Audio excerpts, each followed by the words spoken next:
The topic of this lecture is the ethics of research, with a particular focus on research involving human subjects.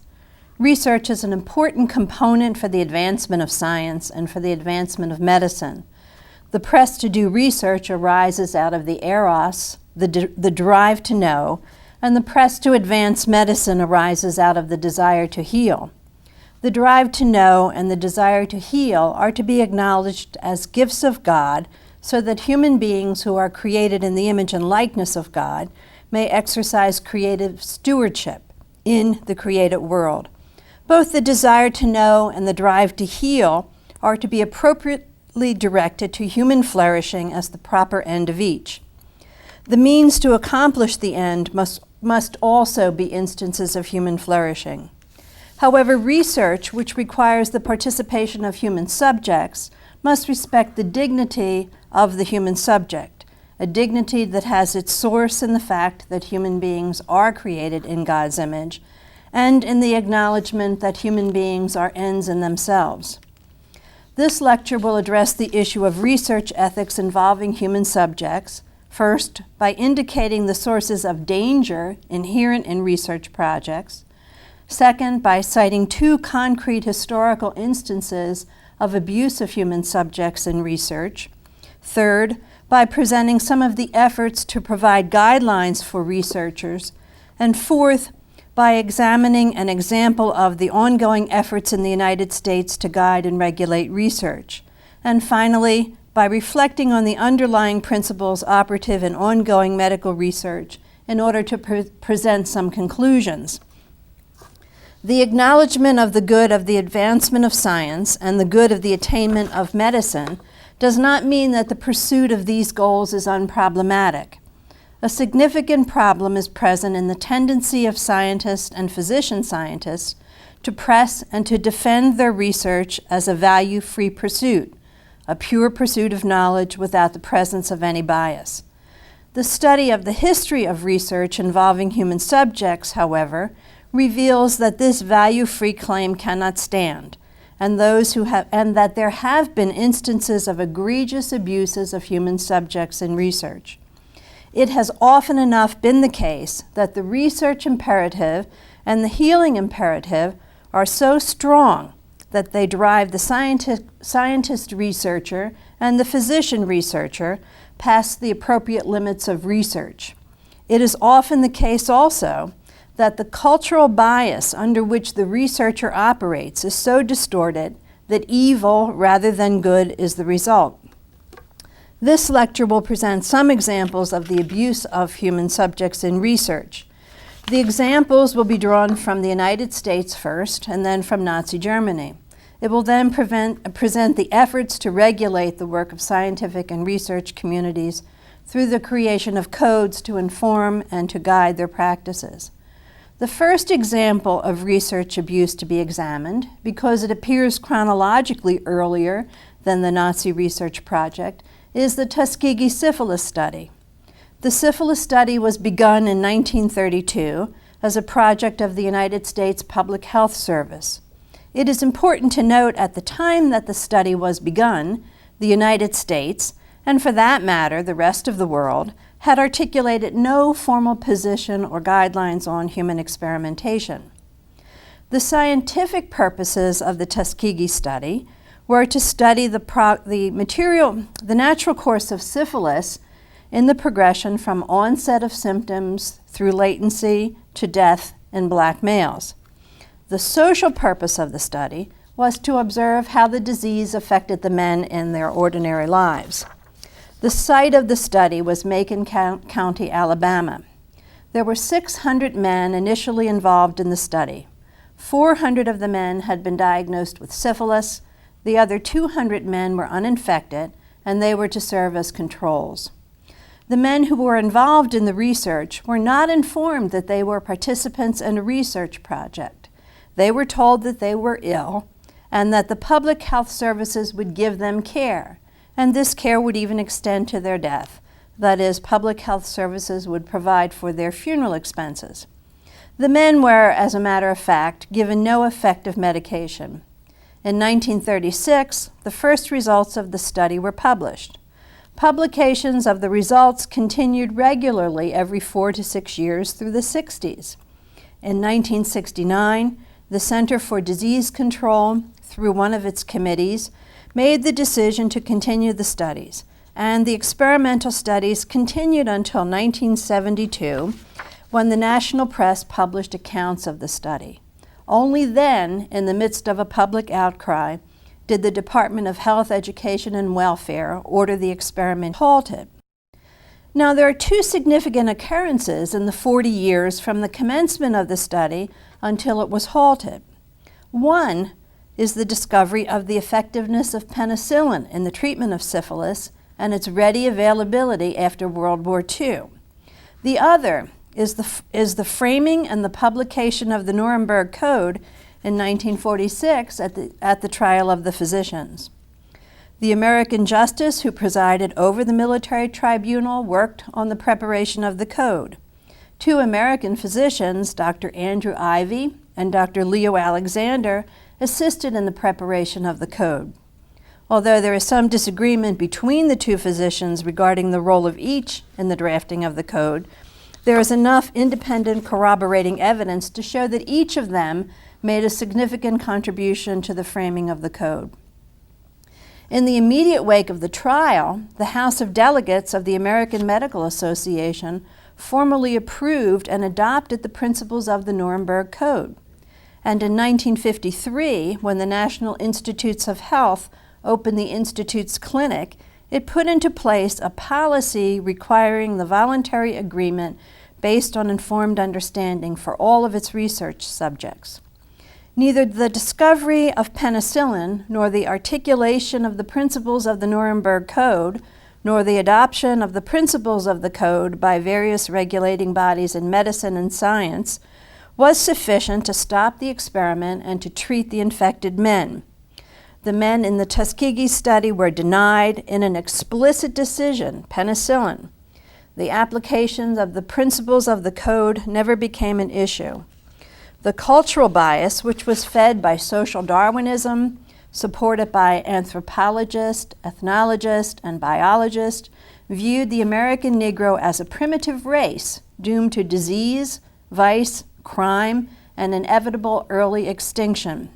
This assessment, combined with the research imperative to press for the completion of the study, which required post-mortem examination.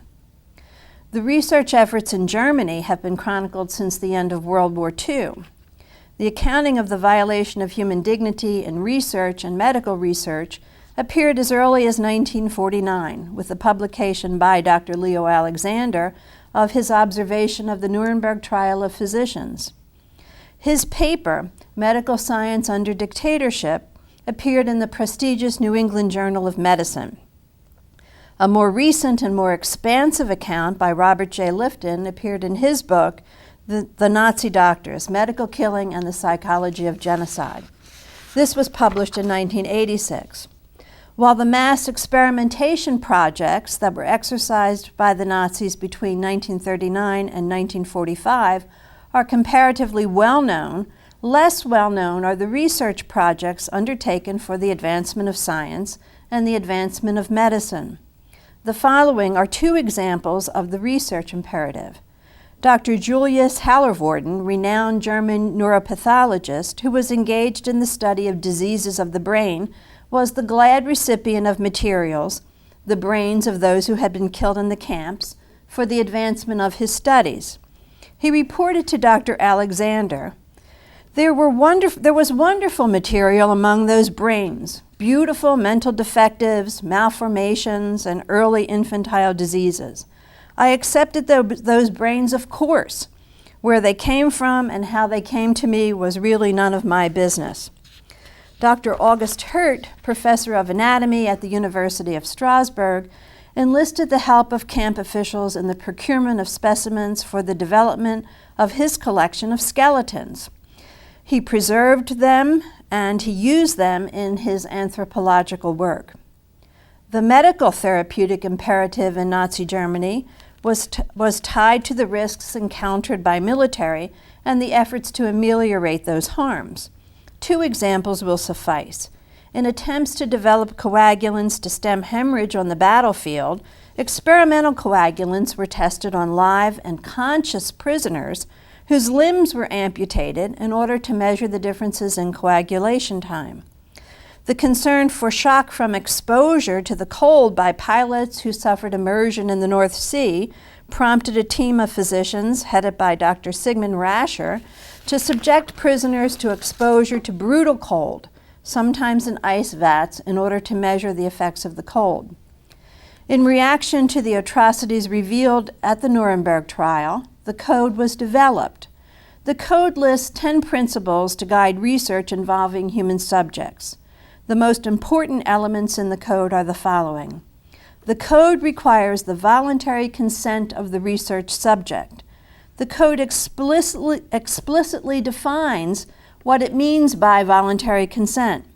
It says, the person involved should have the legal capacity to give consent, should be so situated as to be able to exercise free power of choice without the intervention of any element of force, fraud, deceit, duress, overreaching, or other ulterior form of constraint or coercion, and should have sufficient knowledge and comprehension of the elements of the subject matter involved as to enable him to make an understanding and enlightened decision. The three most important elements of informed consent, freedom, voluntariness, and knowledge, are present here. Among the other significant components of the code are that it is the duty of the researcher to make certain that the appropriate consent is in place. And furthermore, this duty is not one that the researcher may delegate to anyone else. The research is required to have as its goal fruitful results for the good of society, unprocurable by other means or methods of study. The research must be necessary, and it cannot be random in design. The design of the research, in order to increase the probability of useful results, in order to protect human subjects, requires that it be based on the result of animal studies and a knowledge of the history of the disease or other problem under study. A most important ratio of degree of harm to degree of knowledge of the research subject is found in the Nuremberg Code requirement that no experiment should be conducted where there is an a priori reason to believe that death or disabling injury will occur, except perhaps in those experiments where the experimental physicians also serve as subjects. If the continuation of the experiment is likely to bring harm to the research subject, the experiment must be immediately terminated. Now, the Nuremberg Code is not law, and it does not have the power of law. Nonetheless, it exercises powerful influence as an ideal. The limitations of the Nuremberg Code became almost immediately evident to the scientific and medical community.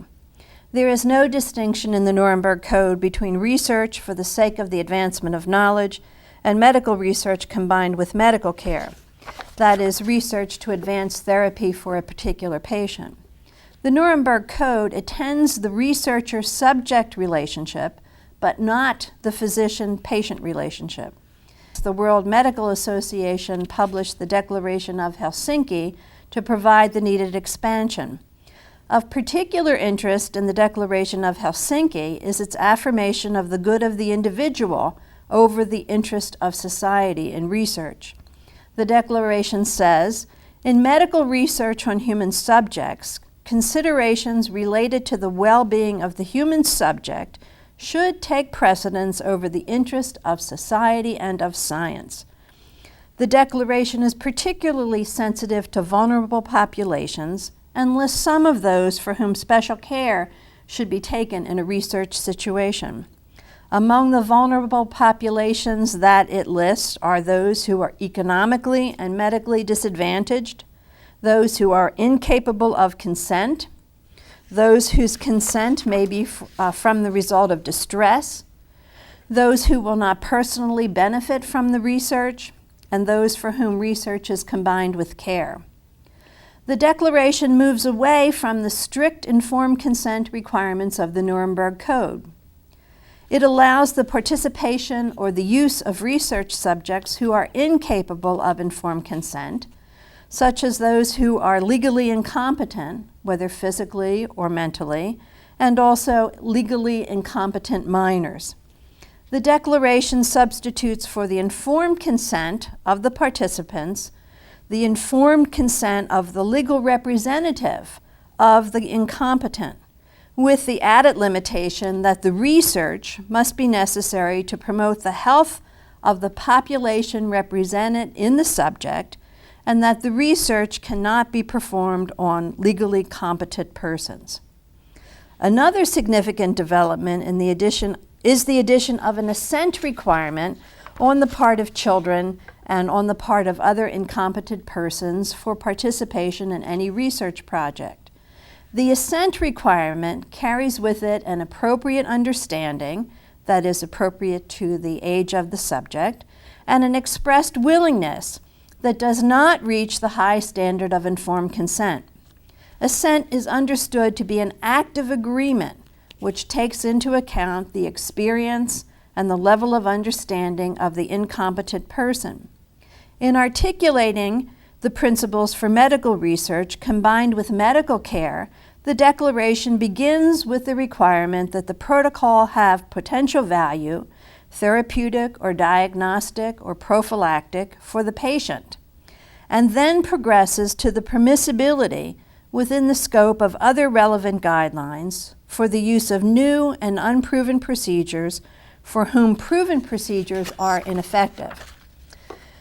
To return to the United States and its efforts to guide research. In 1973, after the public outcry to the revelation of the Tuskegee study, the United States Department of Health, Education, and Welfare, now the Department of Health and Human Services, proposed the first set of regulations to protect human subjects in behavioral and biomedical research.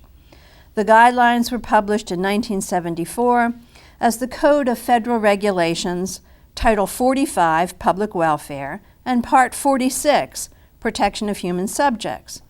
In 1979, the Belmont Report was published. The Belmont Report sets out an ethical framework as the basis of regulation.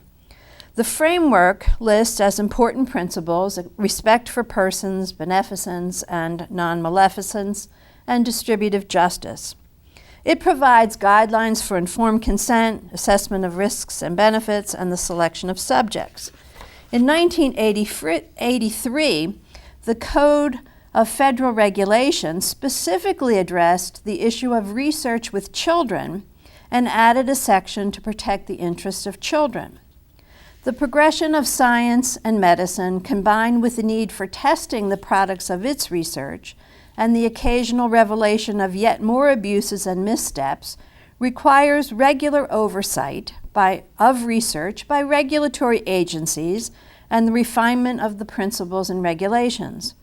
Of course, no set of regulations is needed for the reputable, responsible scientist, and no set of regulations is sufficient for the unscrupulous scientist. The Council of International Organizations of Medical Science has taken up the task of speaking for and to the international community. The progression of its documents may be seen in the development of guidelines for research involving subjects in underdeveloped communities and countries. In the United States, the Department of Health and Human Services, under the direction of its secretary, has the responsibility for the maintenance and development of its regulations. The power of the Department of Health and Human Services derives mainly from the funding it provides or the funding it refuses. The consideration of the current set of regulations in the Code of Federal Regulations for research projects that involve children is illustrative of the advances since the Nuremberg Code. There are 4 guidelines, 46-404, 46-405, 46-406, and 46-407, which require, as the research progresses, from decreasing benefit to the child, an increasing degree of regulation. Regulation 404 addresses research not involving greater than minimal risk to the patient and a direct benefit to the child. Regulation 405 addresses research involving greater than minimal risk to the patient and a direct benefit to the child. Regulation 406 addresses research that is likely to yield generalizable knowledge about the patient's condition or disorder, but does not generally benefit the patient. Regulation 407 addresses research not otherwise approvable under 404, 405, or 406, but which presents an opportunity to understand, to prevent, or to alleviate a serious problem affecting the health or welfare of children. Regulation 404 and 405 are considered therapeutic because each of them poses a direct benefit to the child with respectfully either minimal or a favorable benefit-risk ratio. Regulations 406 and 407 are considered non-therapeutic because while they offer the possibility of an increase in knowledge or an increase in the understanding of disease, they offer no direct benefit to the child. To be in compliance with the federal code, all 4 types of research require review and approval by the Institutional Review Board of the institution, and all 4 require the assent of the child and the consent of a parent. Regulation 406 and 407 require consent by both parents if 2 parents are available. Regulation 407 requires approval by the Secretary of the Department of Health and Human Services, who is also required to consult with a panel of representative experts, and who is required furthermore to provide the opportunity for public review. In addition, Regulation 407 requires that the research be in accord with sound ethical principles and sound ethical practices. The participation of human beings in research that benefits either themselves or others, or that advances knowledge or understanding of human development, or knowledge of human existence or of human illness, is a morally permissible good, provided that respect for human dignity and respect for the gift of life are maintained. Participation in research that benefits oneself is in accord with the natural law precept to preserve human life. Participation in research which benefits others is a sign of one's membership in the human community and a sign of one's solidarity with that community. Participation in research which advances knowledge is in itself a contribution to the progression of science. And that satisfies the third of the specific precepts of natural law. Participation in research is justified but limited by the application of the principle of totality, which allows the use of the part for the good of the whole. This principle requires the distinction between a physical organism and a moral organism with a consequent limitation on activities. The individual person may consent to participate in research which serves to benefit the personal life of that person, even to the degree that the research may require the use of a part, or if the part is diseased, the destruction of that part that is not required for the good of the whole person.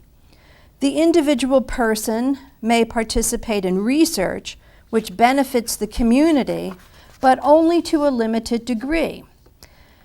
That is, the relationship of the person to the community as part to whole, and in an application of the principle of totality, is limited to the use of the activities, not the use of the life of the person. Respect for human dignity requires careful attendance to the provision of informed consent. The greater the risks attendant on the research, and the more diminished the benefits for the patient's subject, the more stringent are the requirements for informed consent. These requirements are knowledge, voluntariness, and freedom.